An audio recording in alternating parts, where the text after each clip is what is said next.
People often ask me what brushes I use in Adobe Fresco. Hey, what brush are you using? I don't use a lot, but I thought I'd walk you through the ones that I do use and give you some tips for drawing with them. Because my work is fairly simple, there's really only about 3 categories of brushes that I use. The first category is sketching. I think it's hard to call this a category because it's really just one brush. When I'm sketching, even though it's in Adobe Fresco, I need my brush to look and feel like a pencil. I don't know why this is, but I just try to use one of the brushes that I use for inking or my final line work. It's just a struggle. I just can't seem to get my ideas out quickly or just come up with something. I think maybe it has to do with the fact that the line work looks like finished line work, so maybe it adds some subconscious pressure or something like that. Although I need it to look and feel like a pencil, I'm not that picky. There's a lot of pencil brushes that would be perfectly fine for my use. But the one that I use all the time is the one that I have saved to my favorites, and it is one by Kyle Webster called Perfect Pencil. This is just a great straightforward pencil. Seems like it's sharpened pretty sharp, but not too sharp. It's not like a mechanical pencil. Just a nice quick pencil that is always great. And speaking of favorites, the favorites folder for the brushes is super helpful and saves me so much time. I have a lot of brushes in my brush menu. As I mentioned, I don't use that many, so if I didn't have a favorites window, I'd be searching through all these different menus trying to find the brushes that I just want to use. Adding brushes to your favorites is super simple. All you do is select the brush that you want to use, and then there's a little star next to it. You just tap it, and then it shows up in your favorites window. So when you choose brushes, you just go to favorites, and then they're all there. As someone who's minimal in their brush use, this is super helpful because just click on my favorites and all the brushes that I use are right there, ready to go. So as I mentioned, this pencil brush is made by Kyle Webster. I've been using Kyle Webster's brushes for a very, very long time, way before Adobe Fresco even existed. Back then, I did most of my drawing in Adobe Photoshop, and Kyle made tons of different Photoshop brushes that I bought and used for years and years and years, which brings up another point. Adobe Fresco uses Photoshop brushes. So if you're out looking for other brushes or brush shopping and you're trying to choose which ones work from Fresco, you're not going to find something listed as Fresco in most cases. It's just going to say Photoshop. Photoshop brushes work perfectly in Adobe Fresco. This is also really great if you're someone like me who used to work in Photoshop and had accumulated brushes over the years.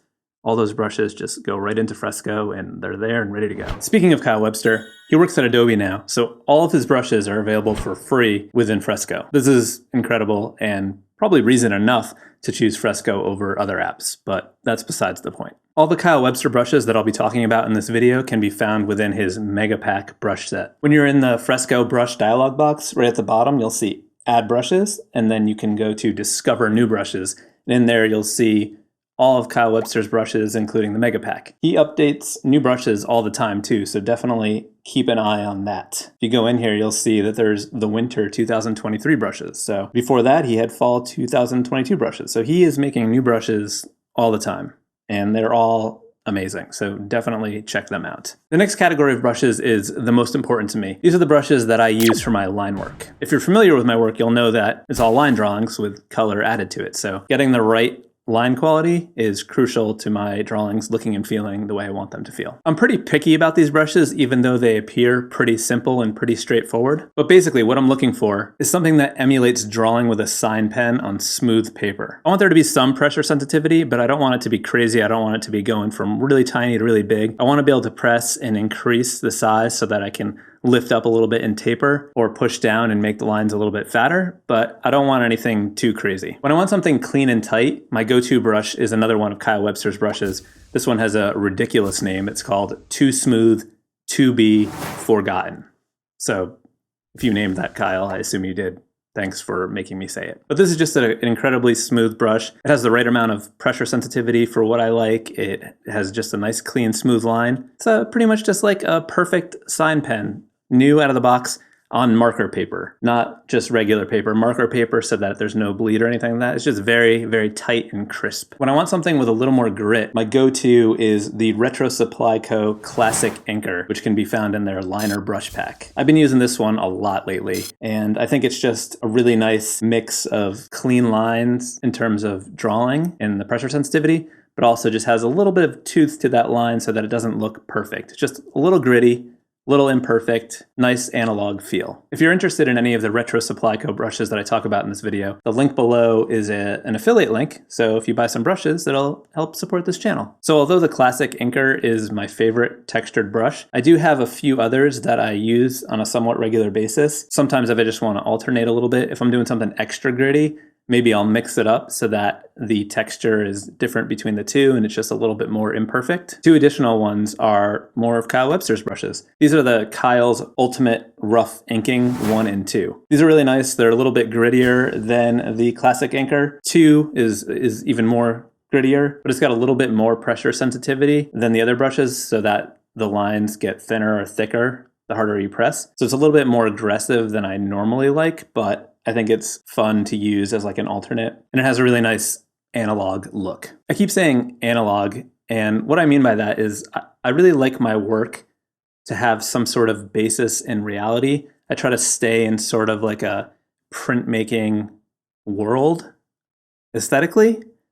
I don't like to do things that I couldn't easily replicate in traditional media. So choosing brushes that have a natural texture that doesn't look sort of fake or digitally created is really important to me. Another thing that I do to help maintain this sort of real world parallel is that I'll set a minimum brush size for an illustration that I'm working on. I do this as sort of a little backup safety in case I zoom in and try to get too much detail in there, because that minimum brush size will only allow me to get so much. I think one of the biggest mistakes I see when people are starting to work digitally or like transitioning over to digital from a traditional way of working is that they will zoom in really tight and just like spend a lot of time working on a tight little detail and forget to like zoom out and look at the whole picture on a regular basis.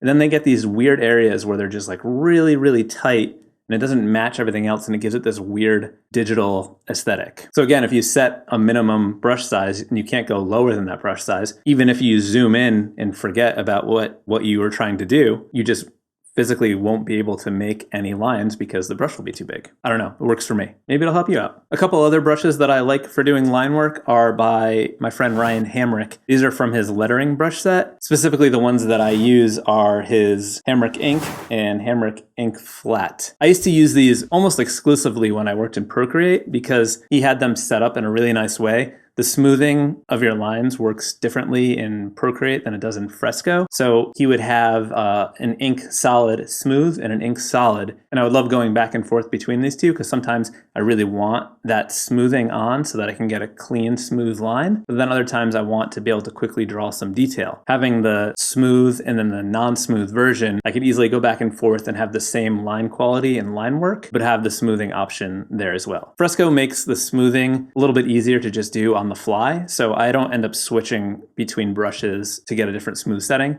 I just use the toggle on the side where the brush is, and I just pull it all the way up to the top if I want to do like a clean, smooth line, and if I'm trying to do some more quick detail, I'll just pull it all the way down. The next category are the brushes that I use for texture or shading. I think this category could just be called texture in general. So the brushes in this category aren't ones that I use all the time because I'm not always using texture in my work. I have been using texture a lot lately, but I definitely go through phases where I'll use a lot of texture for a period and then I maybe won't use any texture for a while. Who knows? Right now I'm in a texture phase. We'll see how long that lasts. All right, so I got the names of these brushes saved here on my phone because I don't remember them off the top of my head, again, because I don't use them all the time. So there's two brushes from the Retro Supply Co. Color Lab brush set that I use pretty regularly when I'm doing texture stuff or want to get like a sort of screen printy look and feel. So these are the Rough Line Shader and the Rough Dots. So these two pair together really well because they like overlap on top of each other. So you can have like a gradation of tone where you've got just lines, and if you want it to be a little darker at one part, you can like put the dots on top of it, or just sort of, you know, vice versa,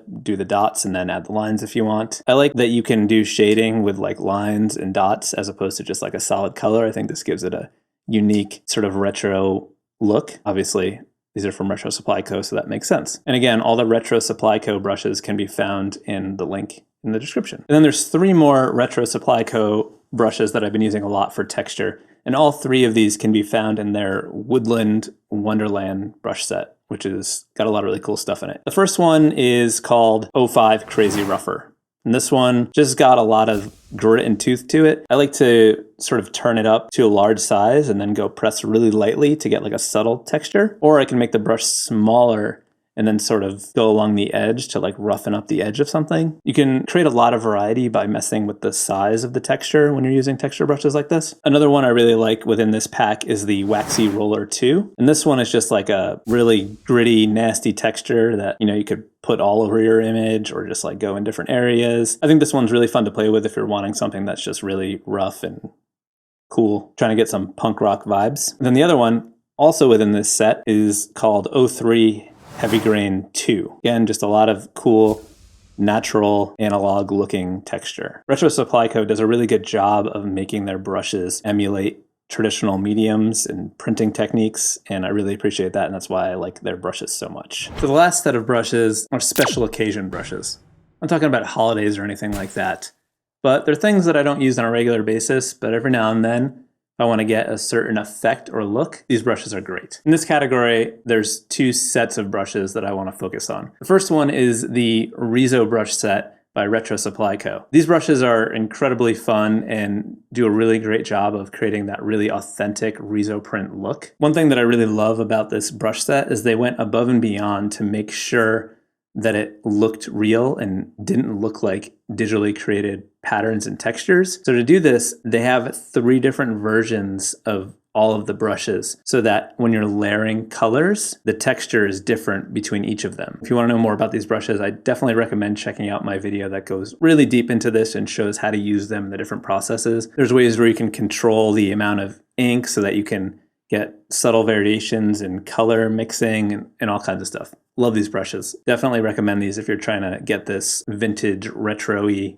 printy look. And then the other set of brushes that I've really been into lately is the Retro Supply Co. Edge and Fold Distressor set. These aren't really brushes that you would be drawing or painting with, but they're sort of like effects that you can put on. So you can use these to like make something look like it's a vintage print or something like that, or like an old record, or like a folded sheet of paper. I just think these textures are really well done and they give a nice authentic feel. Sometimes I'll take like a old paper texture overlay that I have and I'll put that over an illustration. And then I'll add some of these textures within these brushes to create like folds and creases within the page to give it a real gritty, authentic, just crappy vibe. And I mean crappy vibe in a good way. So those are the brushes that I've been into at the moment. What do you think? Are there any of these brushes that you're interested in trying out? If so, let me know in the comments. I would love to hear. Is there any brushes that you think that I might like that I'm not using? Let me know that in the comments as well. Last week I posted a video about getting started with Fresco, and it's actually